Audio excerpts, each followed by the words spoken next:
Hey everyone, welcome back to the American Justice Podcast Q&A edition for episode 21. We hope everyone is having a great week. Scott, what's going on in your life? Hey, just having a good week. You know, I was just thinking while we were sitting here talking for a minute, didn't we have such a good time last week with Catherine? Wasn't she amazing? Yeah, she's great. She's so awesome and very informed. I mean, I guess Oh, you have to yeah. be if you're an attorney, but but she's also very opinionated as well, and she's fun. She has a great sense of humor.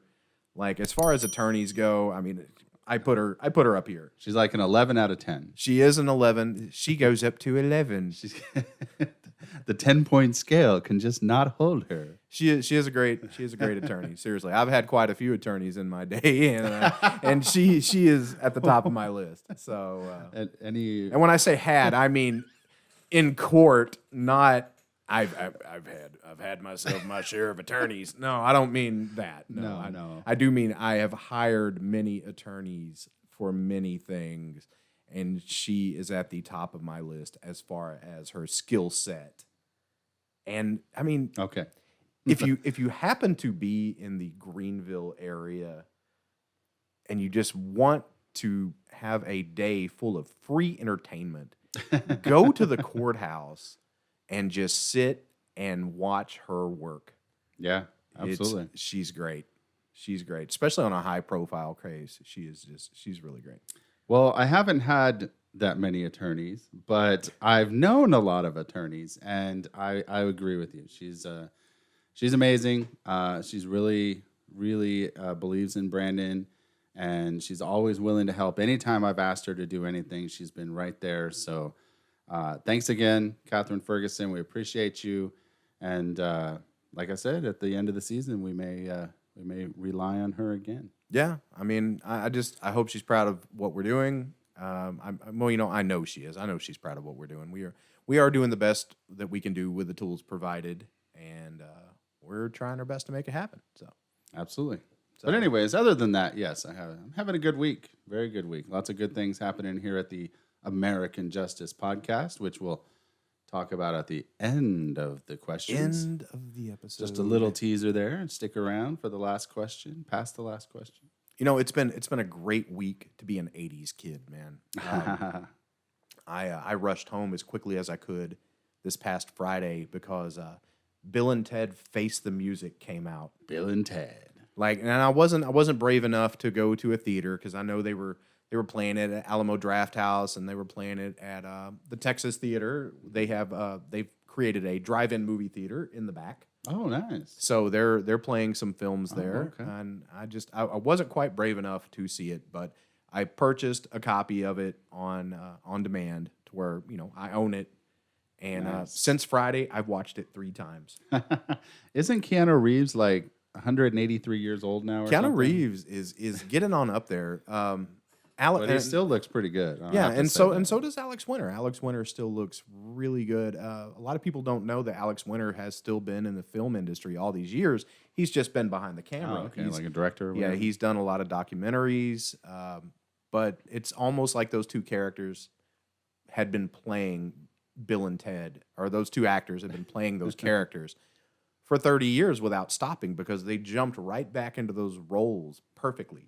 Nice. The movie had a great message. It was just as corny, just as dumb. It was everything that you wanted a Bill and Ted movie to be 30 years after the fact.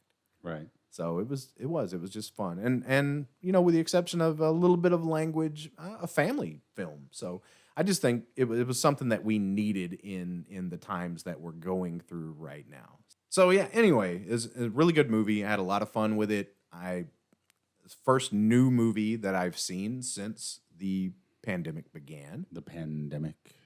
I missed so many movies that I was anxious to see this summer. I know. The new Ghostbusters that's directed by Jason Reitman, Ivan Reitman's son.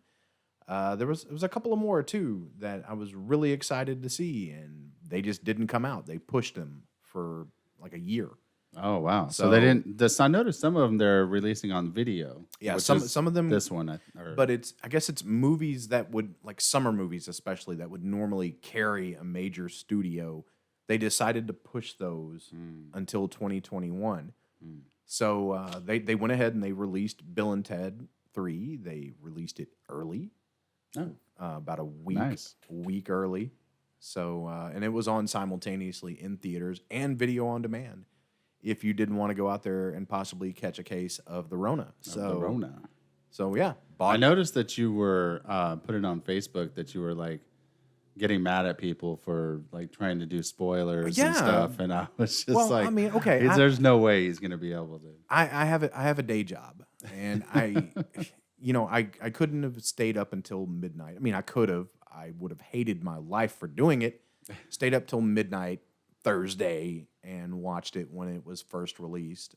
But no, I had to work all day, and I had to wait until I got home. And we stopped. We got Indian food. We made a big ordeal out of it. And while I'm sitting in the car waiting on my Indian food to be brought out, I was just going through Facebook as quickly as I could, and my eyes picked up, Bill, Ted, and you're dumb, like, no, oh dumb, no, predictable, and I'm like, oh jeez, you jackasses. Yeah, I'm like, of course it's dumb and predictable. You take off your nostalgia glasses, and the other two were dumb and predictable as well. So yeah, I do that with sports. Because I watch pretty much every game I watch it on like I record it with the DVR, and then I watch like about an hour behind, or maybe sometimes the next morning or whatever. So I'll be going through Facebook and I'll be like, okay, I'm gonna watch the Rangers game, and then all of a sudden it'll have an update that says Rangers, defeat so and so. I'm like, what's the point of even watching? Right, exactly. Yeah. So then I just look up the box score. Then I cheat. I look up the box score and I find out what innings they scored in. So I go and watch those innings. Fast forward to it. Yeah. Yeah. That's that way I don't have to watch commercials. So that's true too. If you're an hour behind, you just fast forward through all the commercials. That you could probably get through a whole baseball game in like an hour then. Yeah, I do. Seriously. That's what it is. Yep. Jeez, I got to sell that soda, man. That's right. Okay. Let's get into some questions here. The first question. Oh my God. Look who this first question is. Oh, look who it is. Debbie from Plano. Cue the music. Is there something we have to listen to We first, do. right? All right, here we go.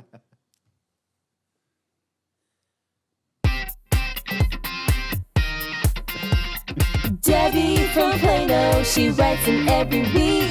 She believes in Brandon's innocence, it's justice that she seeks. We'd love to hear her thoughts, her wrath we won't incur. We need more listeners just like her. Yes, we do. Yes, we do. We need more listeners just like Debbie from Plano. So Debbie from Plano, awesome. She asks, so you said that this sword had been found in the barn 2 years later, and Brandon was in jail the whole time. Had no one ever gone in that barn and looked through those boxes before? Were the doors locked? Is it possible that it was planted by someone else? Keep up the good work, guys. This season just keeps getting better and better. Thank you, Debbie.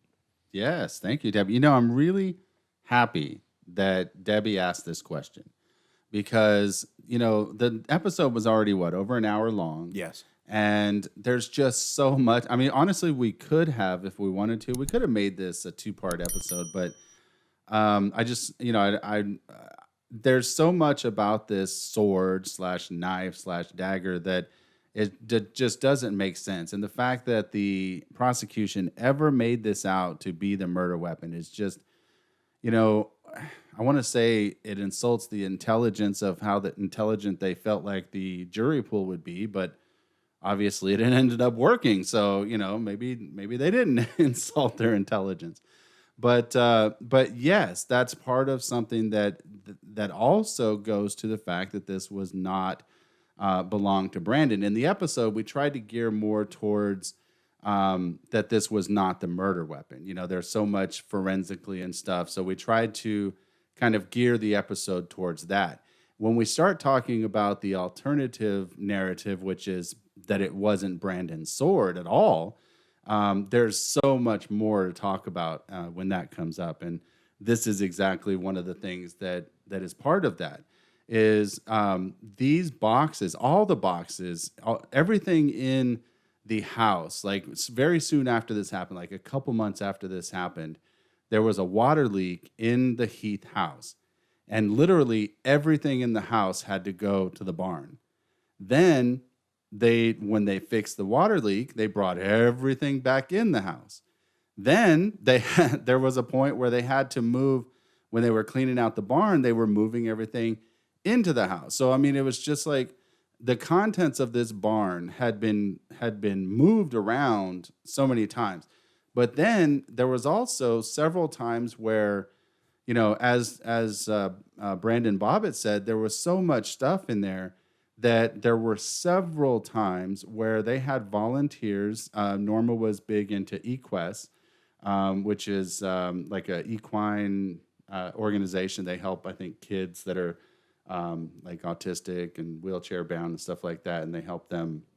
And so volunteers had come over to go through the barn, go through the house, Norma, I guess, was the pack rat. I'm not really sure who it was, but one of them, if not both of them, Dennis and Norma, were pack rats. And there was just so much stuff in the house, so much stuff in the barn, that they several times had to have volunteers come over to go through all of this stuff. And they would fill up, what are those things that you rent that you can throw trash in? Oh, right. Like the dumpsters. Yeah, like, the dumpster things. And they would fill this thing up with so much trash.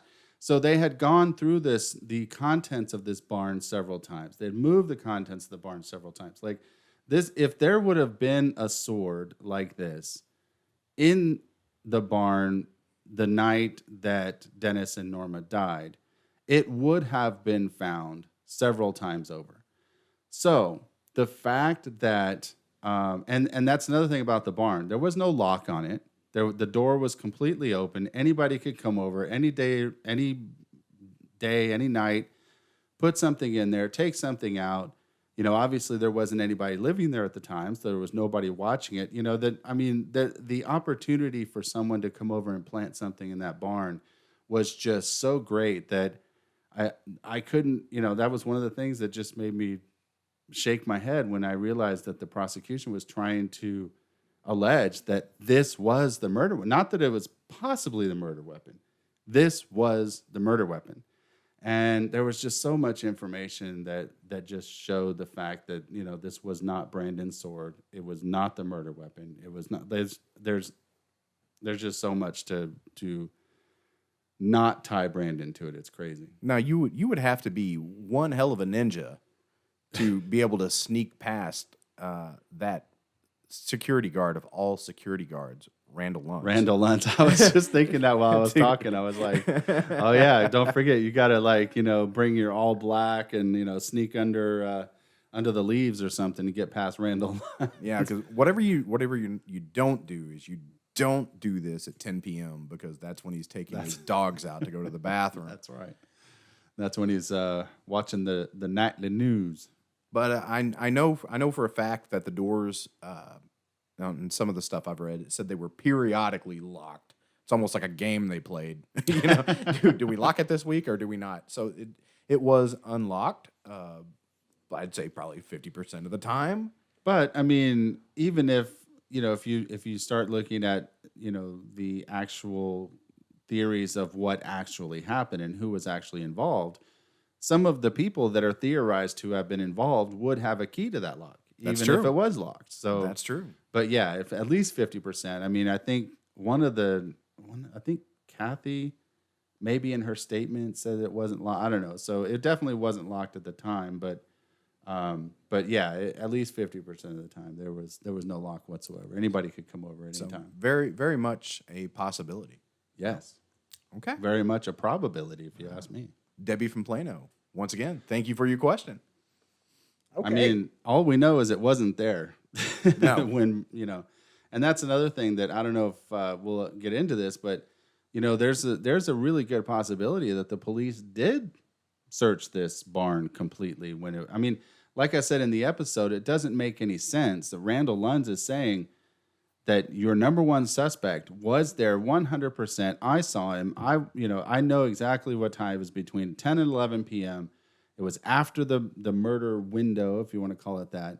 So why would they not search every single square inch of this house, this barn, this property, whatever, So there's also a possibility, and if you ask me just from the stuff that I've seen, a probability that the police actually did search this thing, looked through all the boxes and didn't find anything. But then, But it was hard work, Scott. I know, trash bags and brooms. Trash bags, brooms, and ladders. It was hard work.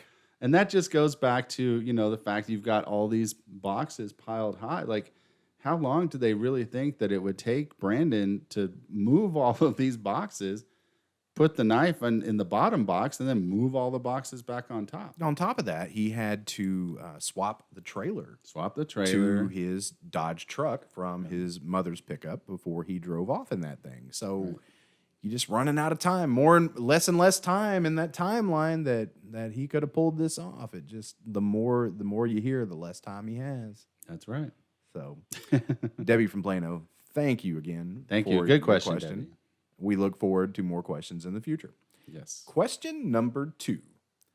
If the sword/dagger/knife had truly been one of the murder weapons, wouldn't it have gone all the way through the victims? And this is Joseph from Greenville. Yes, Joseph, that's a very good observation because, with being a 12-inch blade, plus, one of the things that also a lot of people don't realize is that when you're stabbing somebody and you hit their skin to cause that hilt mark, the knife is actually going to go in a little bit further, right, than just, because you don't just stab somebody and then as soon as it hits skin, you stop and pull back. Like you're doing it, I guess, at a. I'm describing it like I've done it before, but you would imagine that they're stabbing and they're basically going to the point where they get resistance, which means they're going to have to push the skin down a little bit further. So you're actually going to have a deeper stab wound than the actual blade would be. So if the blade is 12 inches, then you would expect that it would be at least 13 or maybe even 14 inches. Right. Which, as you said, would have gone through Norma 100%. She was an average size. Dennis maybe not because he was a bigger guy. Right. But Norma for sure. I mean, it would have gone not only through all of her organs and but out her back, and there were no stab wounds or incisions in the skin in her back. Plus, there was the deepest one that they measured was 5 3/4 inches. So that's just one thing that yes, that makes a lot of sense when you think about it rationally. That if they would have stuck a 12-inch blade through somebody, it would have gone out the back of them. No, because there were hilt marks, right? And the blade on that, it's not a dagger, it's not a knife, and it's not a dagger. It's a damn sword. Right. So the blade on that sword was at least a foot. Right. And there's hilt marks. Mm-hmm. So the stab wounds would have to be at least a foot, if not 14 inches, like you were saying, more. So right. And one of the other things that we didn't actually get into in the episode because it was running long is, if you look at this sword, the actual handle didn't just come down and like just hit where the blade was. Right. It had like little wings that kind of stuck out. Yeah. So that's what Dr. Carter was talking about, that if this would have been the murder weapon, if this would have been the sword or the weapon that caused these stab wounds, there would have been a very distinct hilt mark pattern. And the actual sword itself, the one that was in court and the one that is photographed, it is Chinese steel. It says so on the blade. Chinese steel, and this is from a sword enthusiast here. You didn't know that, did you? I did not know that. Sword enthusiast. Chinese steel is very cheap, and that's why a lot of replica swords are made out of Chinese steel. It's very fragile. You would have, in order to get this thing into those people to leave a hilt mark, so we're talking an entire foot of blade, you would have to put so much force behind it that it would take 2 hands. And once that entire blade is in the body, when let's say the victim is fighting back, there's a huge possibility that Chinese steel would break off inside them. Yeah. So I just, I just always try to get like the visual picture of what the prosecution's trying to say happened. I just have this vision of somebody like wielding this huge sword and swinging around like a samurai, and like what are they even alleging, that somebody like just grabbed this out of their back pocket and like, what I mean? It's just, it makes just even looking at it from a common sense perspective, it makes no sense.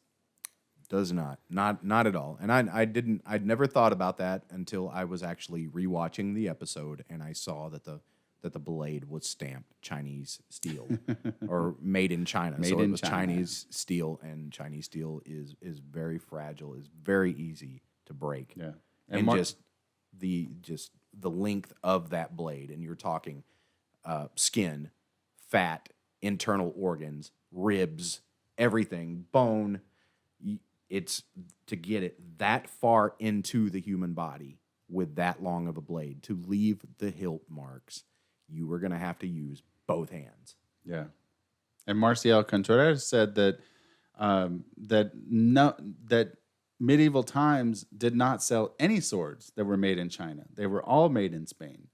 So and we'll get into that when we talk in the trial, but the prosecution is trying to say that Brandon bought this sword at medieval times. No, he didn't, because they don't sell a sword like that. No, more than likely, with it being Chinese steel, it's the kind of like sword or dagger that you would buy in a novelty shop or at like a county fair or something. Like a collector, right? Yeah, just very, very cheap. And the minute that you and your buddies go outside and try to have a drunken fight with it, you're going to break your blade. And we'll get into it in trial as well. But there was a rumor that the prosecution actually went out and tried to, bolster their case with the fact that this sword came from them, and medieval times told them, no, didn't come from us. But that didn't stop him from using it at trial, trying to say that, Brandon got this at medieval times. Well, I've been to medieval times a few times in my life, and looking at the swords they sell there, they're very expensive. There's nothing that's cheap. Right. They're expensive to the point I never bought one. Being a sword enthusiast, I never bought one there because I'm like, no, this is the real damn deal, and I don't have that kind of money right now. Right. So no, nothing cheap there. No. Anyway. Joseph from Greenville, thank you very much for your question. We kind of went off on it, man. I know, that was a long answer. It was I like to say that's a $100 answer to a $5 question. Exactly. All right, we're going to take a quick break and hear a word from our sponsor. We will be right back. Sit tight. Central Vapors is the premier online vape store that you've been looking for. If you are currently buying e-juice for e-cigs, you are more than likely spending way too much. You can save money by buying in bulk. No, we're not talking Sam's Club buy it by the gallon bulk. We're talking flavored e-juice in 120, 250, or 500 milliliter bottles. Think about it this way. 8 bottles of 30 milliliter e-juice would cost you anywhere from $100 to over $250. But at Central Vapors, a 250 milliliter bottle is only $28.95. And if you use the code AJARMY, you'll save 50% off your first 3 orders of bulk e-juice.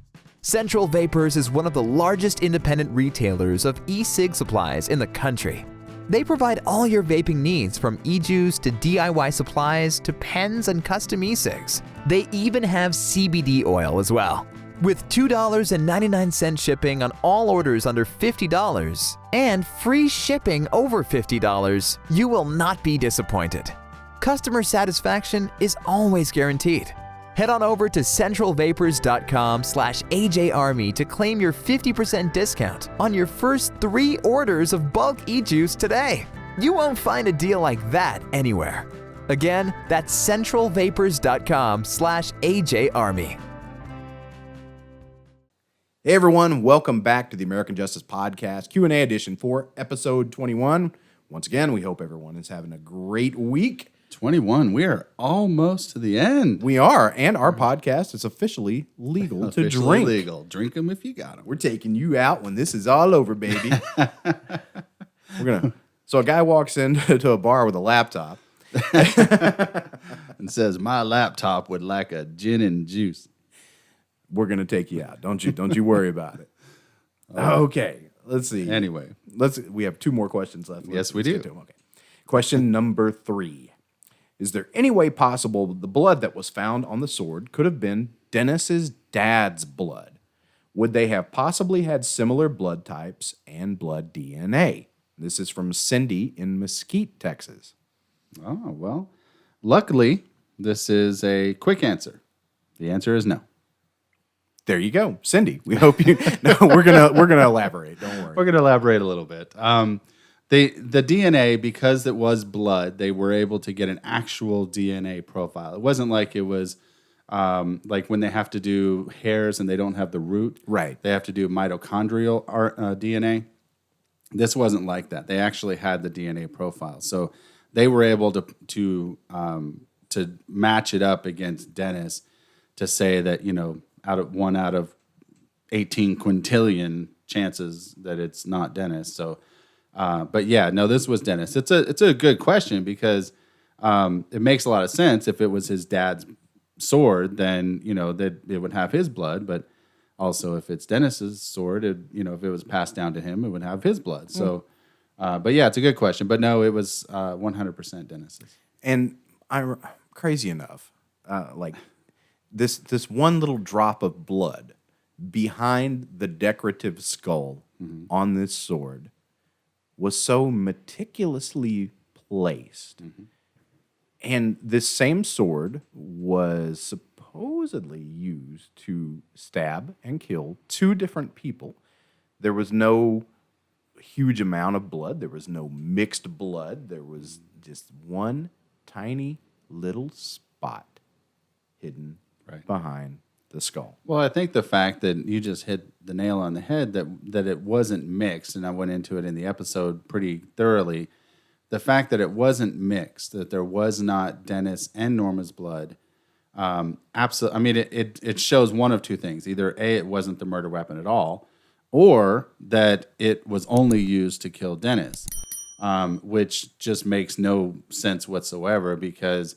You're going to have blood all over your hands, and you're going to have both of them. I mean, what do you do? Like, kill one of them and then tell the other one, hold on a second, I'm going to need to go wash this off, and then I need to come back and stab you with it, okay? So just stay right there. I'll be right back. Don't move a muscle. Like, it just makes no sense whatsoever.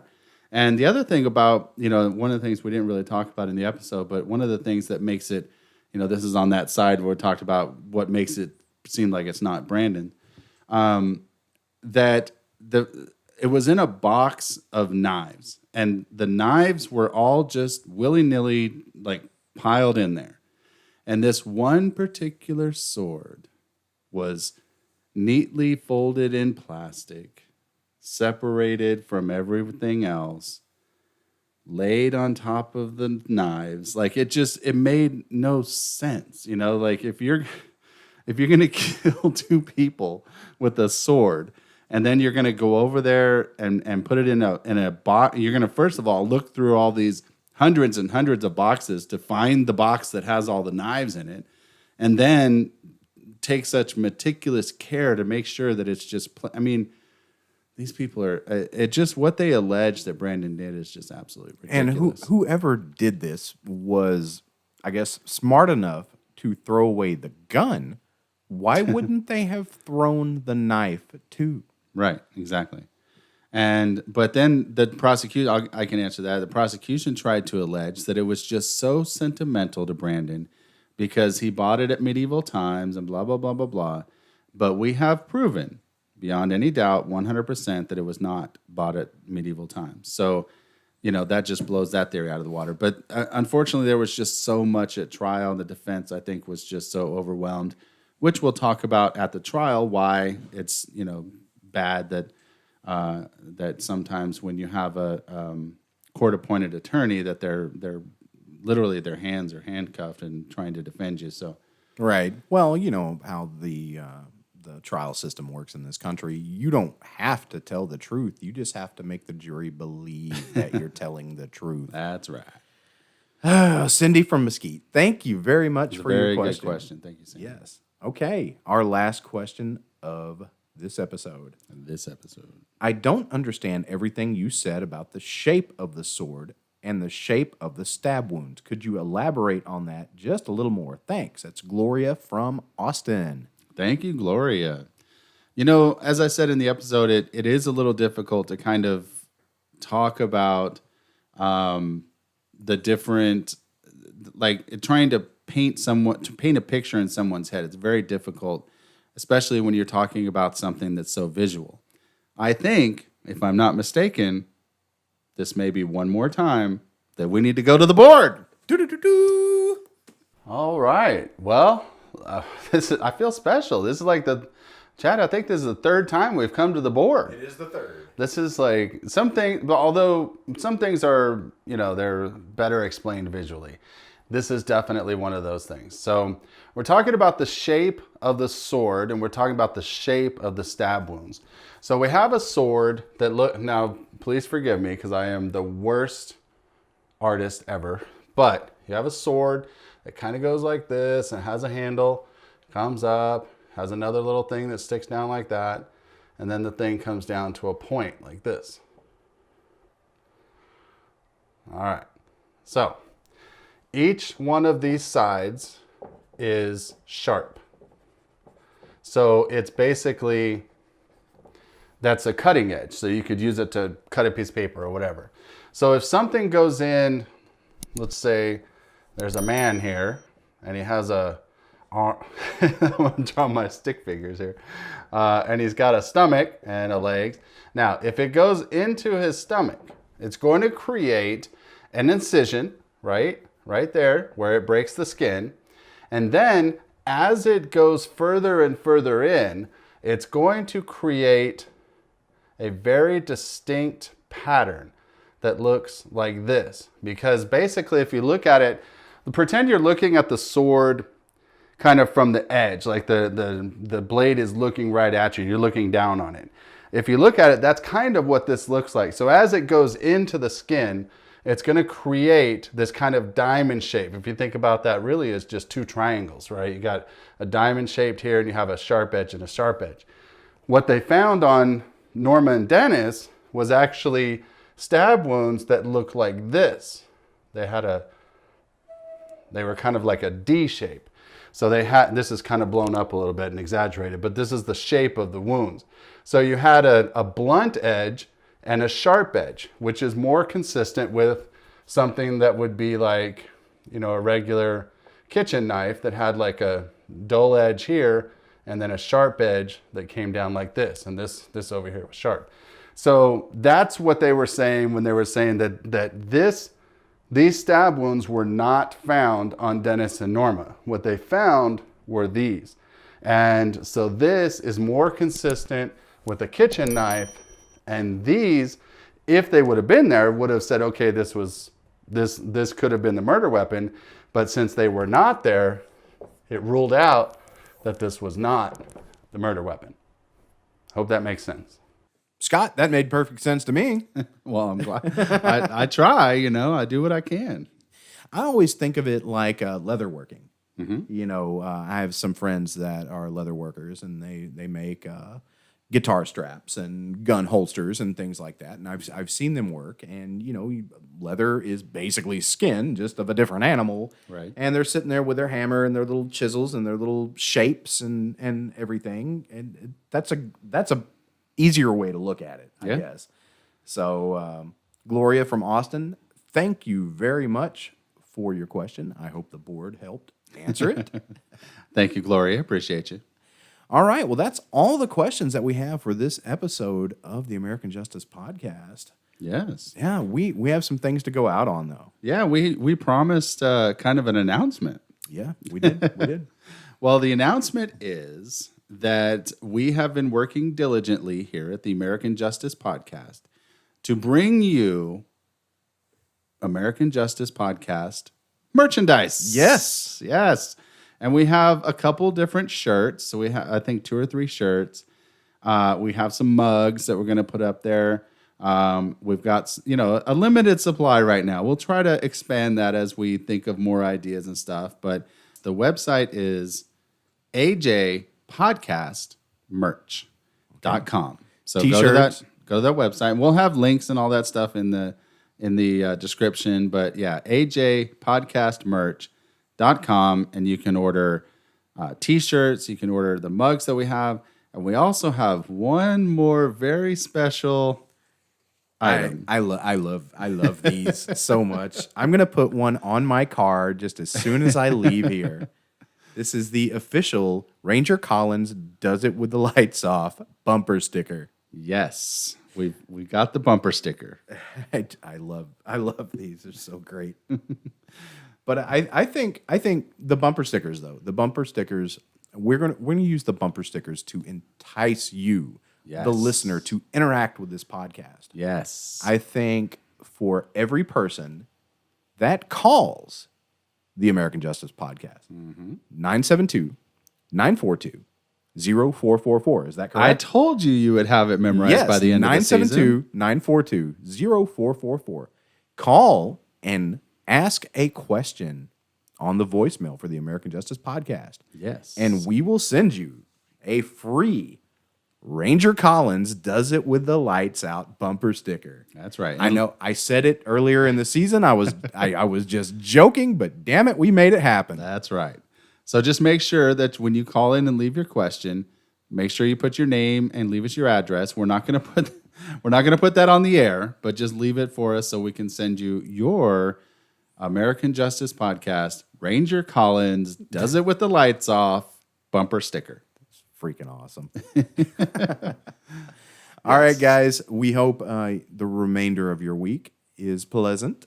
We will see you guys again next week for the Q&A episode for 22. 22. I was talking about the trial. Yeah, nothing to do with that Taylor Swift song. No. Nothing at all. No, just the trial. Just the trial. The state Part- of Texas versus Brandon Woodruff. Part 1. Part 1. That's right. We'll have 2 parts. I don't know if we're going to be able to fit everything into 2 parts, man. It's just, It's so a lot. much information. I heard that your writer said that he would find a way to make it all fit into 2 parts. Okay, well, we'll hold He's him to going that. to try his best.